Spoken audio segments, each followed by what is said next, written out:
హరే కృష్ణ. శ్రీల ప్రభుపాదికి ఇచ్చే ఒక మంచి మాట మన శాస్త్రాలలో ఉన్నవి, అలాగే ఆచార్యులు తెలియచెప్పినవి మన మనసుకి, మన శరీరానికి ఆధ్యాత్మికంగా ఎదగడానికి, మనం పవిత్రం అవ్వడానికి ఒక చిన్న మంచి మాట.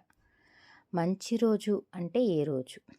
మంచి రోజు అంటే కృష్ణ గురించి, భగవంతుని యొక్క లీలలు, కథలు, భగవంతుని యొక్క పేరు అంటే నామజపం గురించి ఏ రోజైతే టైంని కేటాయించి చేస్తామో ఆ రోజు, మన భగవంతుడి గురించి వింటామో మన చెవుల ద్వారా, ఆ రోజు మంచి రోజు. మన నోటి ద్వారా భగవంతుని యొక్క నామజపం చేస్తామో ఆ రోజు మంచి రోజు. చెడు రోజు అంటే ఏ రోజు? అంటే చెడు రోజు అంటే కృష్ణ కథ అనేది ఏ రోజైతే మన చెవుల ద్వారా వినలేమో అదే చెడు రోజు. కృష్ణ నామం అనేది ఏ రోజైతే మనం మాట్లాడలేమో, పలకలేమో అదే చెడు రోజు అని భూదేవి తిరుపావైలో చెప్తున్నారు. హరే కృష్ణ. శ్రీల ప్రభుపాదికి జై.